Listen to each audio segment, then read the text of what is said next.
So come on in and meet your host, Mr. James Johnston, and his wife over here, the lovely Petra Del Haro Johnston. Now, James was born in Scotland. He was the oldest of 9 children, and his parents brought them all over from Scotland to Pennsylvania. And not long after their arrival, unfortunately, James' father passed away, and the mother took the family up the Mississippi to Ohio. The reason I'm telling you this is because in Pennsylvania and in Ohio, they have a certain kind of architecture. Farm buildings, farm houses that are substantial, symmetrical, usually white with green trim in the windows. Many of them will have a story in the front, one more story in the front than in the back. That creates a sloping roof that resembles a salt box, which in those days is what families would keep their store of the precious salt that they had in the kitchen. So the houses were called salt box houses. The reason I'm bringing that up is that that particular structure of this building is what saved its life. It's what saved it from becoming a haven for pigs for the rest of its life.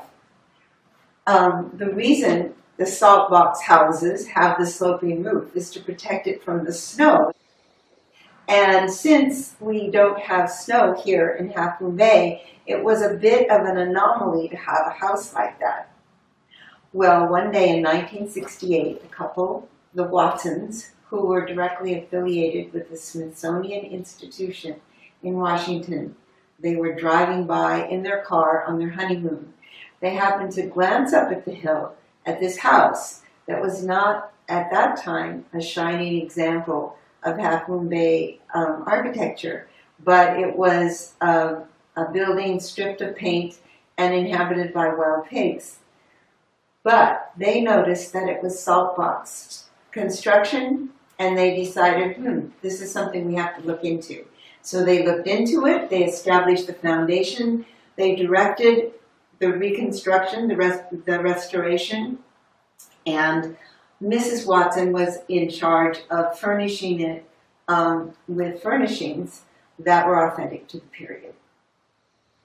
All the furnishings of the Johnston House were vetted by Mrs. Watson. And in this particular room, we have 3 original pieces. We have the settee, we have the rocking chair, and we have this lovely gaming table. So people would be invited up on Sunday afternoon to have a glass of punch. The ladies would sit and chit-chat, and the gentlemen would play cards. Now, this particular room was one that was specifically recorded in the diaries of Mary Griffith Wolfe. And she is the one in her diary who described the wallpaper, and the wallpaper has been restored to match what she said in her journals. And there was the étagère in the corner. This is not an original, but it's representing the placement. And there was also described a wall-to-wall carpet, not a rug, but a carpet that had, it was green background and had flowers on it that were so beautiful that you felt like you could bend over, scoop up, and pick them up.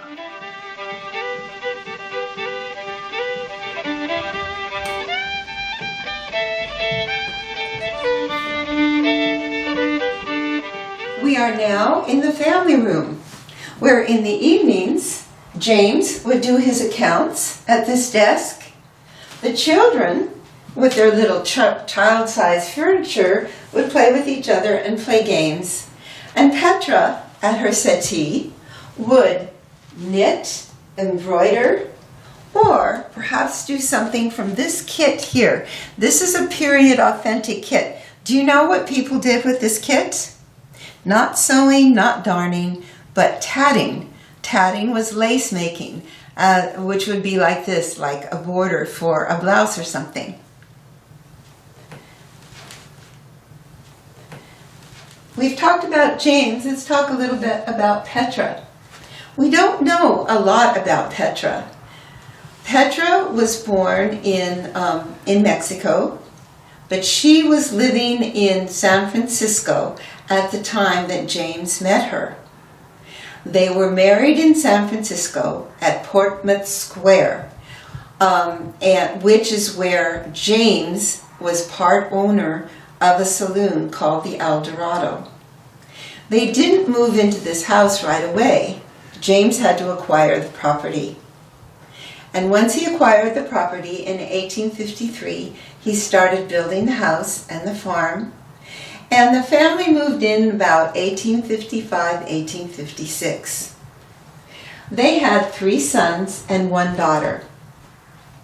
Up here we have some portraits of Petra with the sons. And Alice isn't in these pictures, but we'll see her a little bit later. So there were 2 older sons, Alice, and then a younger son. Also, they didn't live alone in the house. Petra's mother, Ursula, came to live with them to help with the children. Ursula lived upstairs, and we will see her room a little bit later. So it was a very happy family. Ursula, they called her Melita, and she had a garden outside of the Drovers' dining room, which we will see later.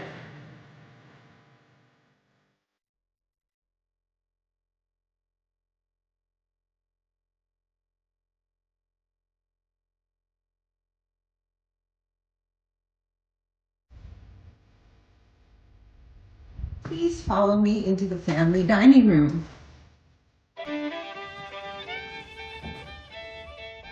Here we are in the family dining room, and I designate this as the family dining room in contrast to another dining room we will see a little later on. But what I would like you to notice is its diminutive size, it's on the dark side of the house, and it's chilly here. There was originally a fireplace here that was attached to one of the chimneys that you can still see, so it would warm you up a little bit.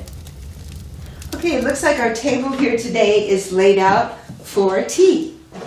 Over here we have Junior in his chair. Now, it's a lovely table, isn't it? Can't you just taste the berries and the cookies? When I look at it, I often think of that James would probably have referred to these cookies as biscuits since he was from Scotland.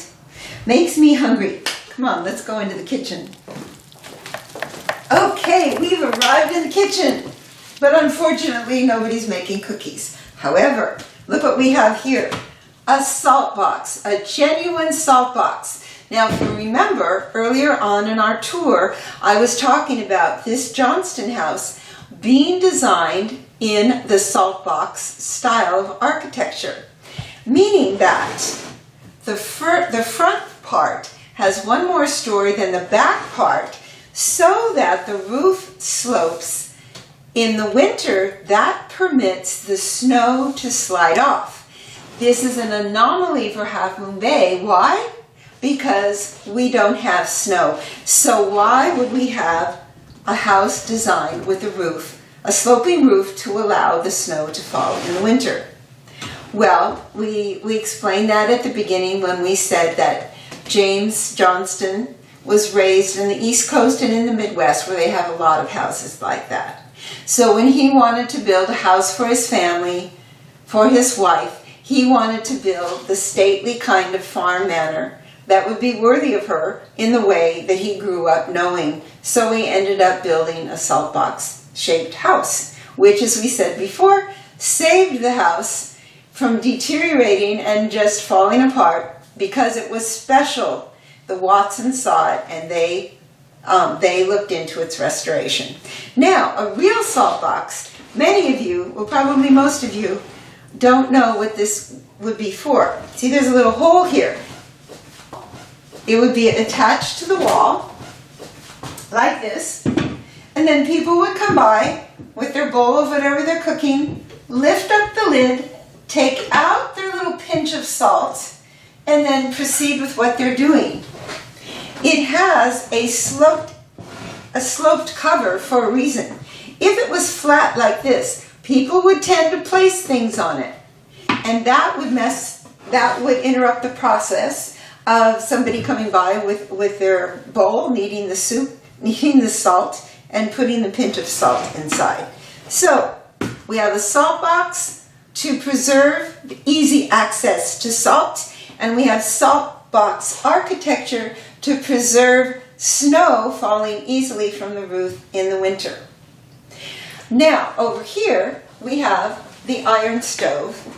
This was primarily for heating up things because the main cooking was done in the back of the building in a separate outbuilding where the oven was. So things would be cooked and then brought in here and kept warm.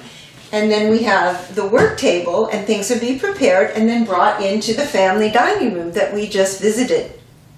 All right, so let's say we've had our lovely meal. We've got dirty pots, dirty dishes. What are we going to do now? I don't see a dishwasher, do you? I don't see any faucets even. But voila, this is the sink. So over here is what is called as a cistern. I'll show you the lid. It's very heavy, and water would be brought in from the creek into the house and stored here. When it was needed to wash dishes, it would be heated on the stove and then poured into the dishpan. And the dishes would be washed. But we're forgetting some things. Let me show you some utensils that may answer a couple of your questions. Number one, what do you think this is? Some people have thought perhaps it is a French fry maker for a Barbie doll, which it could be, but it's not. There's little bitty things in here. They look like pieces of wood, but they're actually soap. Bits of used up soap left over from the bigger soap bar. So this is a soap swoosher. The soap would be placed in this utensil, and then the utensil would be swooshed around in the dishwater, thereby producing soapy dishwater. Very practical. We still have bar soap, but we don't use a utensil like this, which I think is very, very practical. Another one of my favorite utensils is this. Biscuit, think it's from scrambled eggs, making whipped cream. No, it was actually the first Brillo pad. This was used for scraping what would be stuck on the sides of the pots and pans. So we have the work table over here. We have the larder because we don't have a refrigerator, of course. And so these are all the things we have in the kitchen. So we've had our tea, we've had our dinner, we've washed our dishes. It's been a long day, we're tired. I think it's time to go to bed. So let's go upstairs.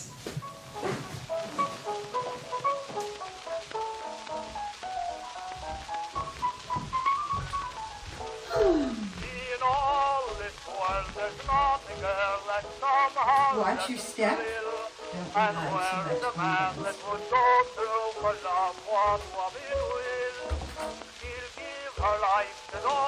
Here we are in the most cheery, light and airy and happy room of the whole house. Here we have Petra's hope chest. Hope. Hope for a marriage. Hope for children. Hope for a home. Hope for a little dynasty. The beginning of the life of a family. We have the bed. This isn't the original bed, but this bed is an original Johnston bed. It came from across the street from William Johnston's original house.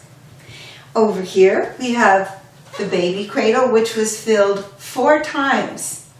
And it was a lovely household, a happy household, with Petra's mother and of course Sam and his wife.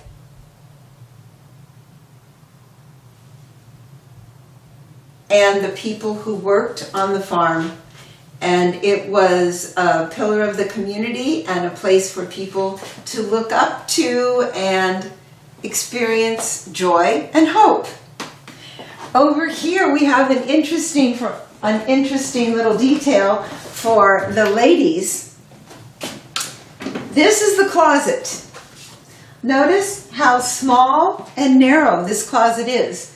Notice there's not a lot of clothes in there. I've been told that at that time, ladies had two dresses. They had their in-house dress, and then they had their dress that they would put on, perhaps on Sunday afternoons, to go to people's houses to enjoy cups of punch. The reason closets were so small is because if they were too big, they could be taxed as an extra room. And this was actually going on in other countries in the world. The French solved that problem by building armoires, separate pieces of furniture in which they would put their clothes. Here, they just didn't wear as many clothes, and they made smaller closets. Okay, so now let's go over here. Our mood is going to change a little bit. We've had such a lovely time talking about punch, spending the evenings in the family room, having tea in the family dining room, going into the kitchen, not having cookies baking, but seeing how they wash their dishes. We came up here, had our little night's sleep. Life is happy. Also, one thing from here, James Johnston, in his heyday, he owned all the land from here all the way down to the ocean. And so from here, through the windows, you can see the view all the way down to the ocean. Okay, now up here, we have this lovely photo of Petra and her children. Here we have Petra, the boys, James Francis, the oldest son. And here we have Alice, the only girl, the daughter, spunky in this picture, independent. She shows so much promise, and she's very interesting. Visitors always notice Alice, and she's very intriguing and draws you in. Well, unfortunately, at the age of 4, Alice passed away. We don't know exactly of what. It's kind of a mystery for those of us who are kind of intrigued by Alice. But she passed away. A sad time, the beginning of kind of a downward slump for James Johnston. Then shortly after that, his young wife, Petra, also passed away. She passed away from complications giving birth to the third son that you don't see in this picture, but who's present in Petra. Petra was younger than James. James was devastated. Within a short time, he'd lost his daughter, his 4-year-old daughter, and then his young wife. So what he did is he sent for his sister Isabel, who was living in Ohio and who had never married. She agreed to come out to Half Moon Bay and to live in the house and to help Ursula, Petra's mother, raise the remaining 3 boys. So over the year, one by one, each boy, like a little bird, would fly from the nest. Eventually, Ursula passed away, and when that happened, then Isabel moved out of the house down to live with her other brother William, at the William Johnston House, which is just at the foot of the hill here. So the house was vacant. So a local family came to inhabit the house and farm the land. And then that went on for years, and then perhaps after that there was another family. James remained up in the city.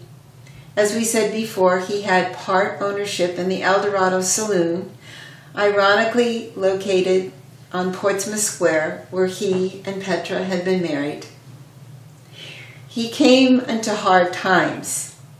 At one point, for whatever reason, he actually lost the house. He lost his land that at that time extended from here all the way down to the ocean. And he passed away in the early 1870s. So, of course, the children at one time had lost everything as well. But fortunately, they were able to regain at least the house and part of the land through their inheritance from Petra, their mother. So, this is kind of the end of that aspect of the Johnston House. The family passed away or dispersed in the early 1870s from the home. The brothers and the sister actually continued to live on in Half Moon Bay and later on in their descendants in the Bay Area. This is perhaps a good moment for reflection and a little bit of meditation. So let's move on to Ursula's Chapel.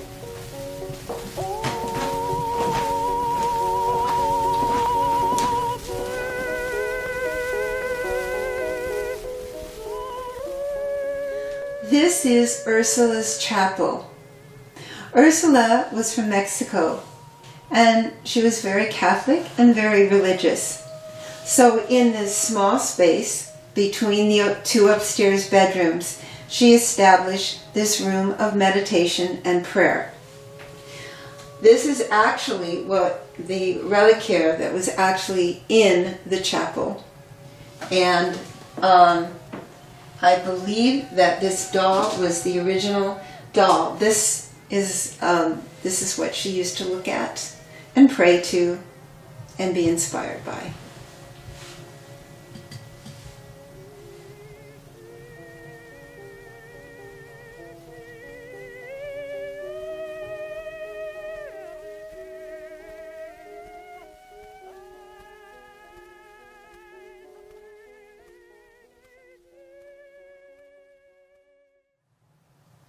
We'll now continue to Ursula's bedroom.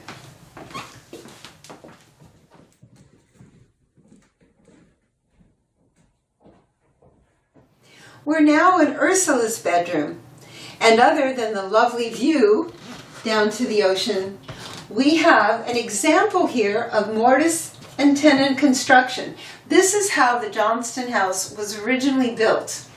This is a process dating back to the Middle Ages, which meant there were no metal nails in the construction. So it's a little bit like Lincoln logs, and where there are no nails, you have a hole and you put a peg in. And here's an example, you can see that. And here's a picture of how it looks. So part of the house was reconstructed that way to keep with the original intent.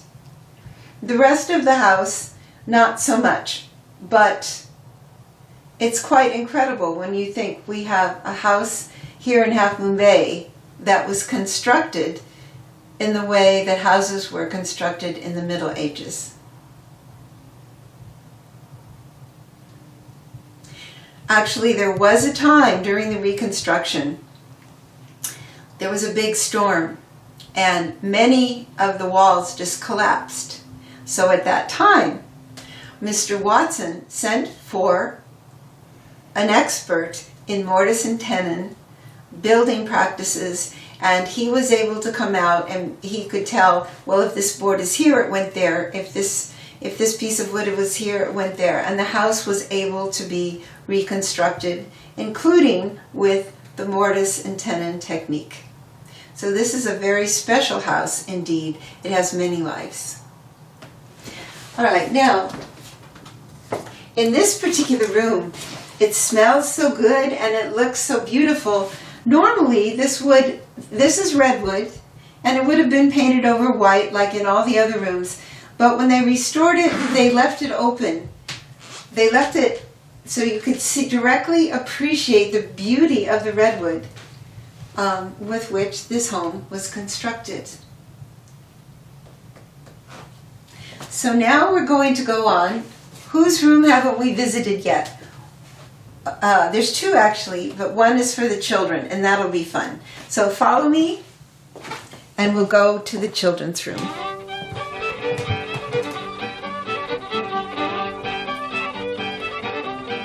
Here we are in the children's room. Look at this lovely little room, wood carved toys, a little tractor. If there are any little children in the audience, this is the room for you. Rocking horse, carved from wood. Children's furniture, carved from wood. Look at this little cart, this little doll cart. Isn't that adorable?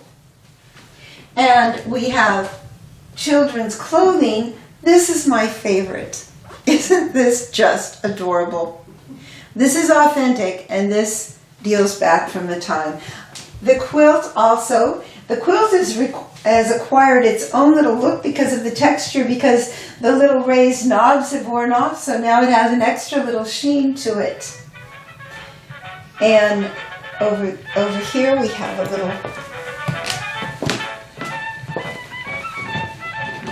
little cat. This is, of course, my favorite. So this is the children's room. A bed size for every age of child. We have one more room to explore here upstairs.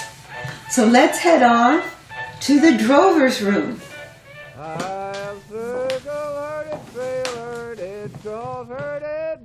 We are now in the drover's bedroom. We entered here through this door, but in the days of the Johnston House, that door didn't exist.